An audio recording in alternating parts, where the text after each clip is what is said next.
Welcome to Dashing Dish. Let's face it, eating out is fast, easy, and convenient.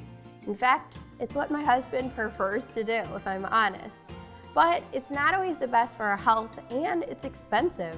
So what if I could convince you guys that you can do it at home, it's just as tasty, and it's just as easy.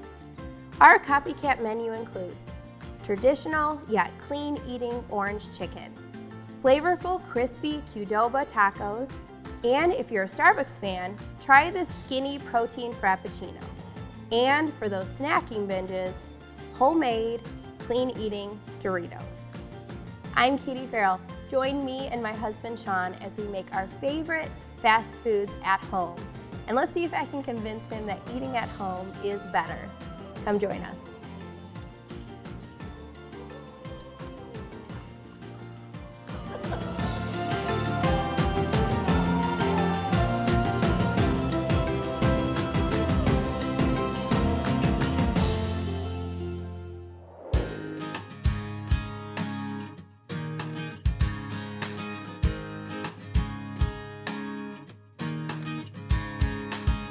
For all of you fast food junkies out there, this show is for you.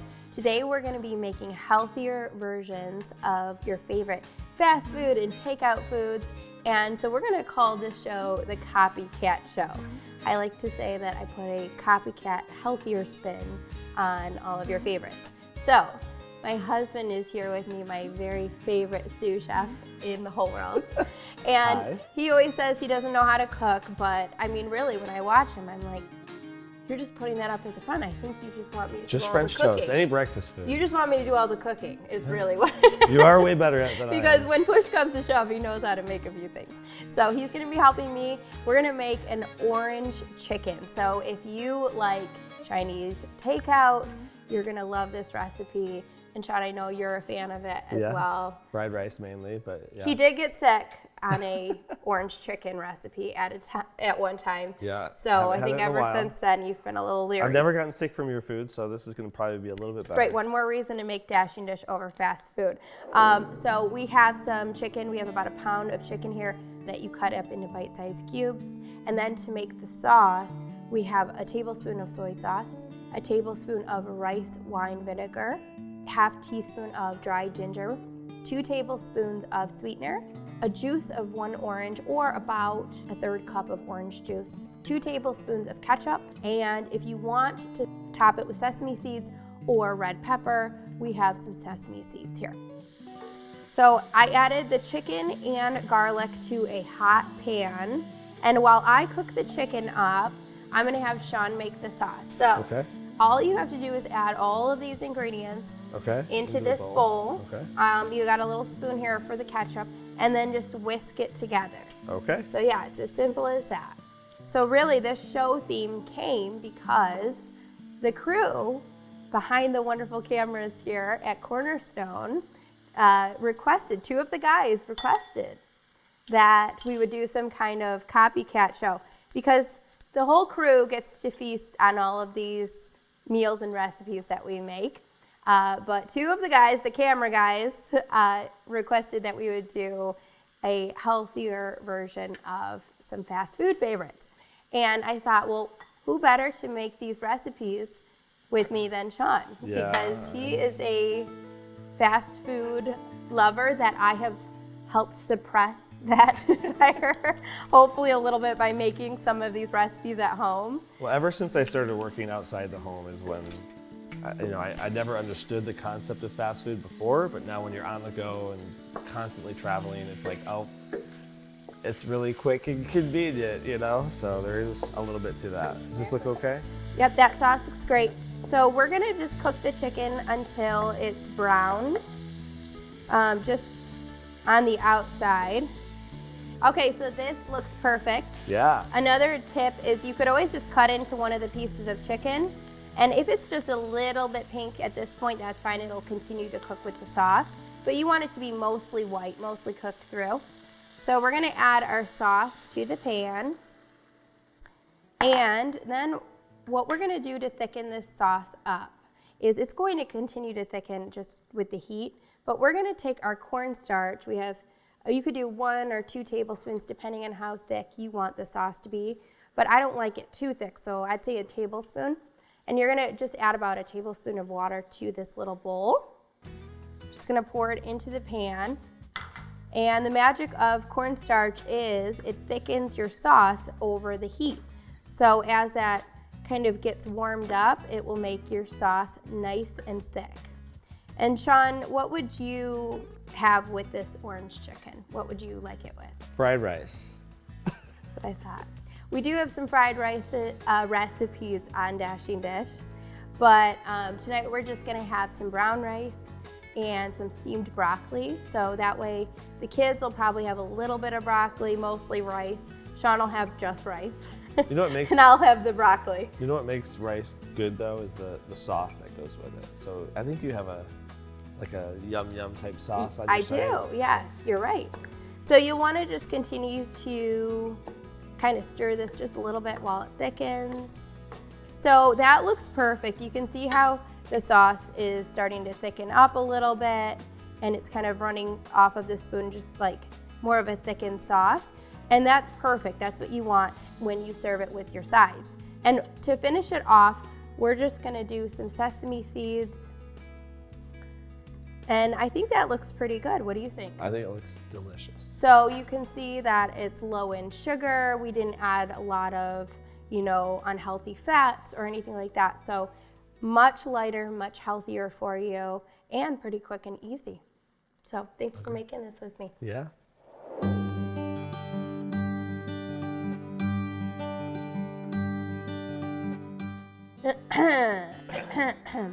How do you say Qdoba? Qdoba. Qdoba.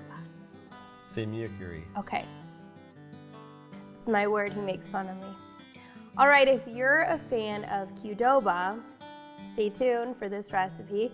This is a Qdoba beef taco inspired recipe. And what I love about this is it has the most flavorful, tender ground beef in it, and then it has the tacos that are a little bit crispy on the outside. And guess what? You don't even need to do the hard shell tacos from the store, which, do you even like those? I'm not a big fan. They're not even great. You and crunch them and they go everywhere. It's true. Then you don't have a taco. To be honest, what can you even fit in those? I mean, yeah. You literally put a tablespoon of meat. So we don't even use the store-bought shells. I'm gonna show you how to make your own crispy, crunchy taco shells for this recipe as well. So Sean, you're gonna do the spice seasoning, and if you can see, looks like a lot of spices. We have a lot of spices here. Now, don't be intimidated by this. If you wanna just use a packet of taco seasoning, that's fine. I always say with seasoning, just use organic if you can find the organic packets. But you can make your own very simply if you have these just basic spices.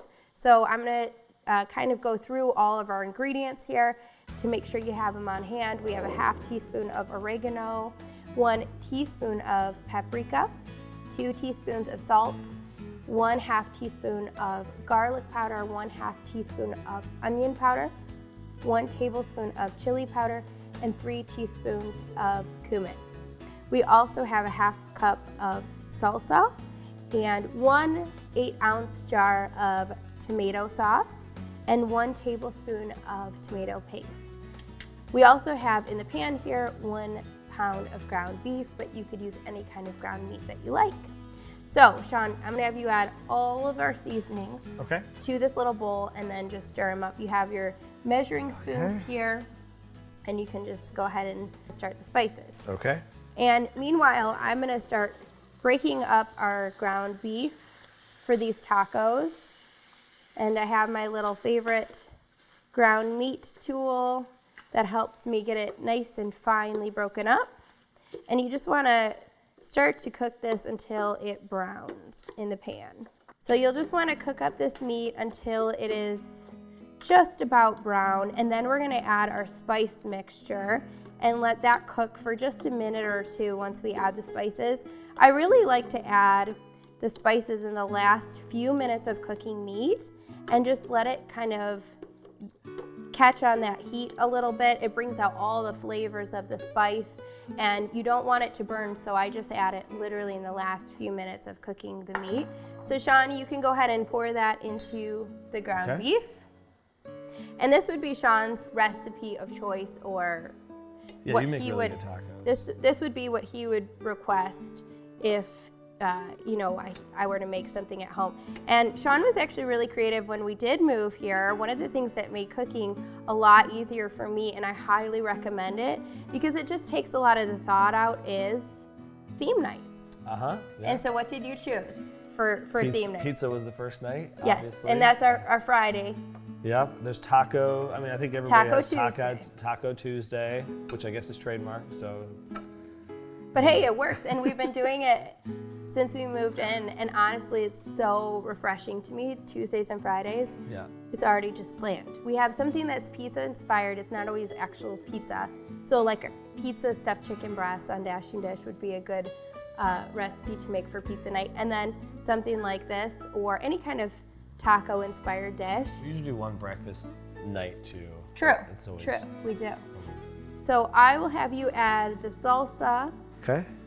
and I'm gonna add the tomato sauce Okay. to the meat, because we let those spices brown just a little bit. And then you could take that spoon and put that tomato paste in there.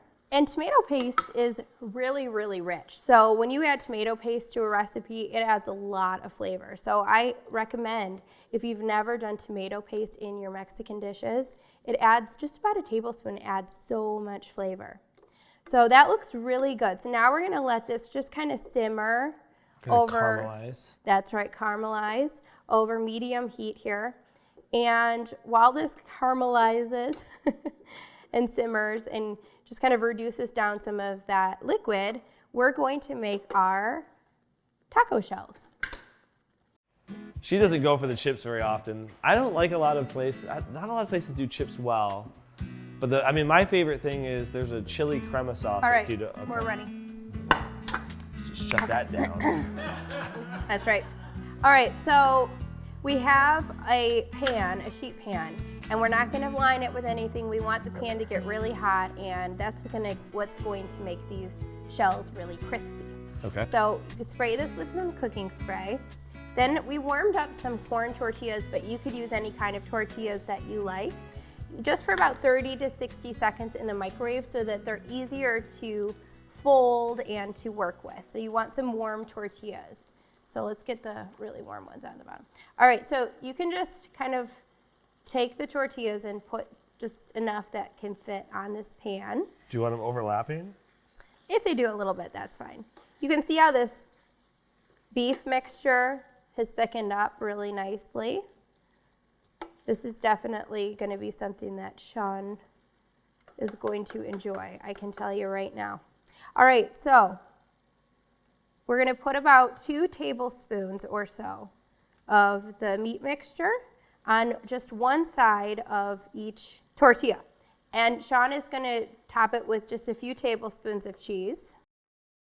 You could essentially put whatever you want in these tacos, but Qdoba does it simple. Or am I just used to what you order? Beef and cheese. That's just what Sean orders. Yeah. But hey, it's a classic. All right, so then you're gonna fold them over and just give them a spray with cooking spray. All right, so Sean, Yes. I'm gonna have you put this this baking sheet pan on top. Okay. Okay, so we just are gonna place that on top, and that is going to get the other side of the shell really crispy on the other side Oh, interesting. when we put it in the oven, because that top baking sheet pan is gonna get really hot as well as the bottom. So it's gonna crisp both sides and kind of glue it together with that cheese and meat in the middle. So it's a nice crispy shell with all of your fillings inside. That's amazing. So we're gonna pop these in the oven, 400 degrees for 15 to 20 minutes. And when you pull them out, you'll wanna give them just a few minutes to cool, and they're ready to eat. Coming up next, never spend money on another blended drink again. Once you try this thick, creamy, protein Frappuccino, you will never go back.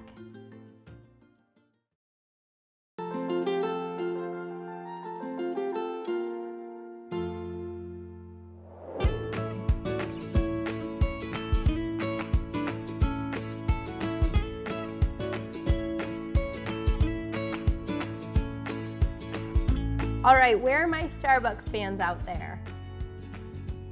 I'm one of them. I'm with you in heart as we make this recipe. We're making our Starbucks protein Frappuccino. So, say that 3 times fast.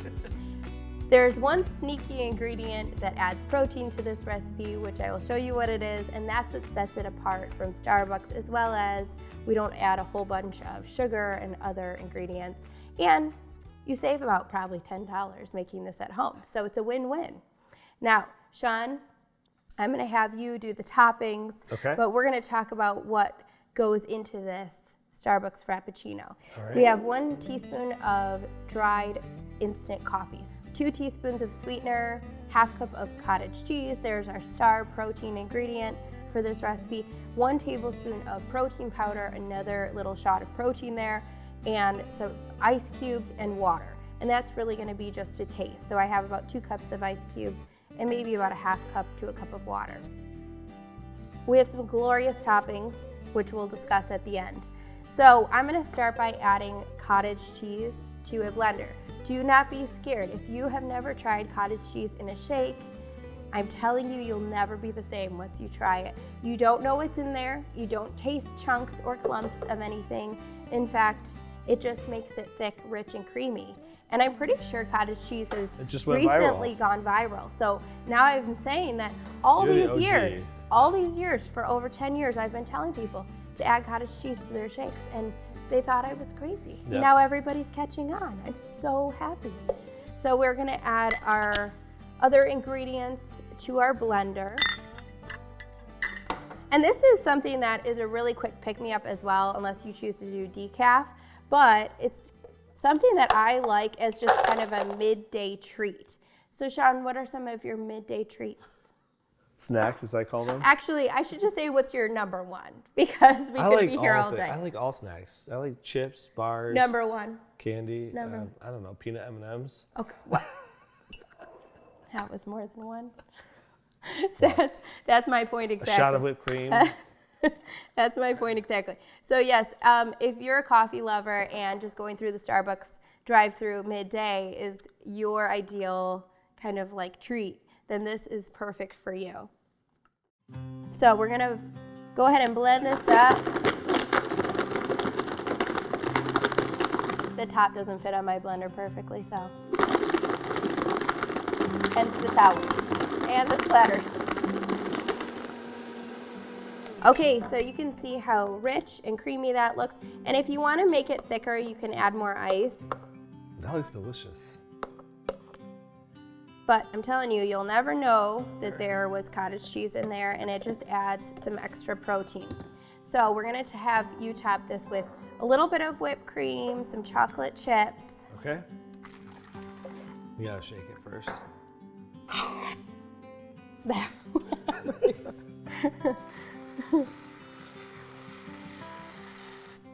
And I have to say, whenever people say no whip on their Starbucks drinks, I think, give it to me. Hand it to my neighbor. Like, why would you? It's leaning. Why would you skip on the whip? Oh, yeah. It's the best part. Don't skip on the whip. Hashtag. Here we go. All right, so we're gonna tap it with some chocolate chips, which is certainly optional, but why wouldn't you? And you could also add some cinnamon to that, or any different variations of the Starbucks drinks. So you could do some caramel extract if you like the caramel, or some vanilla extract for a little kick of vanilla and kind of make it your own. And how good does that look? Looks amazing. Thick, creamy Starbucks protein Frappuccino to carry you through your day. Coming up next, love snacking but hate the calories? You won't feel guilty about eating these homemade, clean-eating copycat Doritos.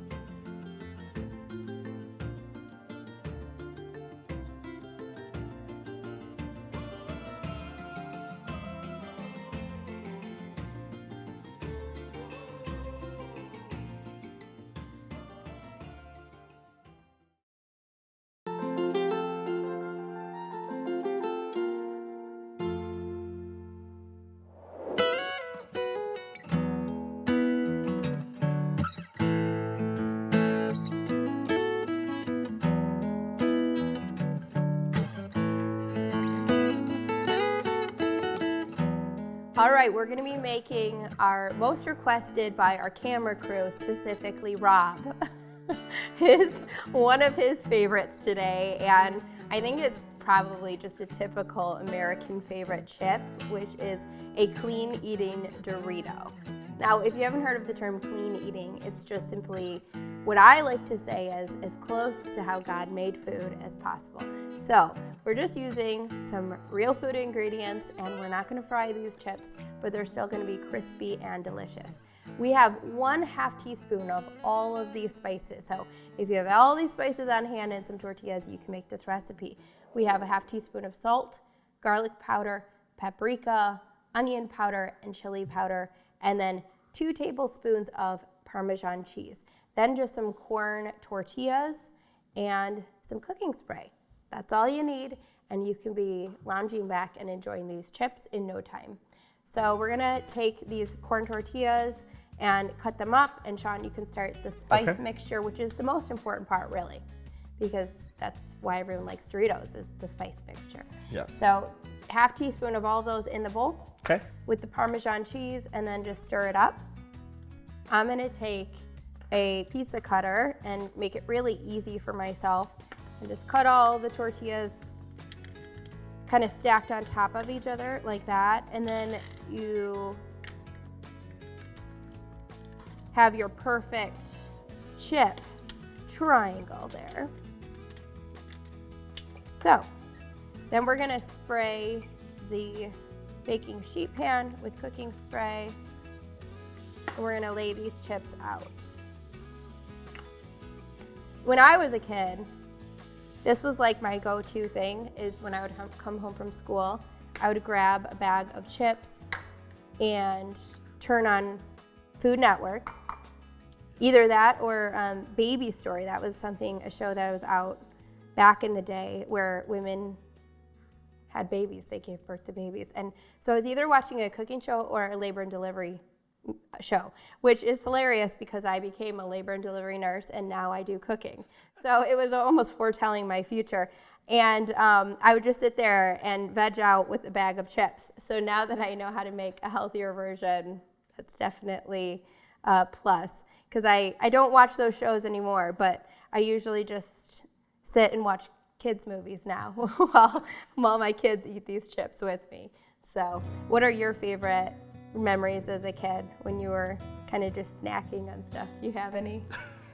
I mean, I don't remember watching birthing shows or food shows. But, That's good. I think mainly the only thing on in our house was sports. So, you know, and people love eating chips while they watch sports. Oh, yeah. Go Steelers. So, you know. And what did you just recently say to me when we were at the pool? Oh, yeah, you got to have snacks at the pool. You got to have stuff to munch on. Yeah, so where we moved, we have a community pool. And so Sean said to me, pour this in here too? Yeah, Okay, you can add the I was cheese trying to make sure. and just give it a quick stir. I didn't know if it went on top. So we have a community pool where we moved. And so Sean said to me, hey, can you grab some snacks from home to bring to the pool? And I was like, snacks? What do you mean? And he's like, well, everybody knows that you can't go to a pool without snacks. And I was like, kind of snacks? Like, to me, I didn't know that this was like a must when you go to a pool, because, you know, I'm busy chasing the kids, especially Ollie. Like, I'm literally trying to save his life 24/7, so I don't have time to sit and eat snacks, but apparently Sean did, and so You always make time for snacks. So we packed up some of these chips, and he actually was like, wow, these are really good. So, and they do keep well for a few days, so I wouldn't make them too far in advance. But yeah, for definitely a few days, you can keep them in a dry place around your house, and they keep pretty well. So we're gonna put these in the oven, 350 degrees for 8 to 10 minutes. So that's what I love about this. You have a delicious snack ready to go in 8 to 10 minutes, and they'll be crispy and so delicious.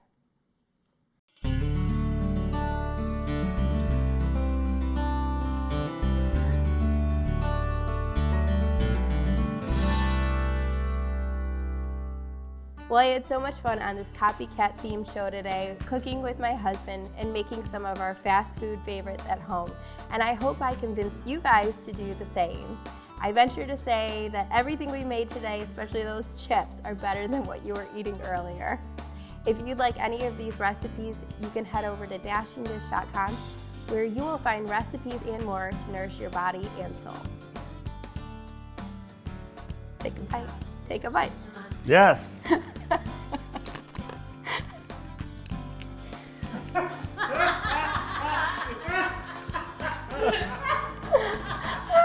I wouldn't break.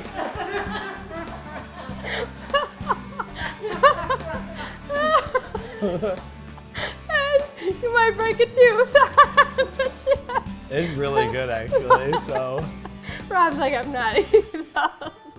First video I'm gonna post it on Did you took a bite and stopped? I know. It was like, oh my gosh, this tastes awful. That's No. what it's like, oh. my God. Oh, that was a great one. That was a good ending.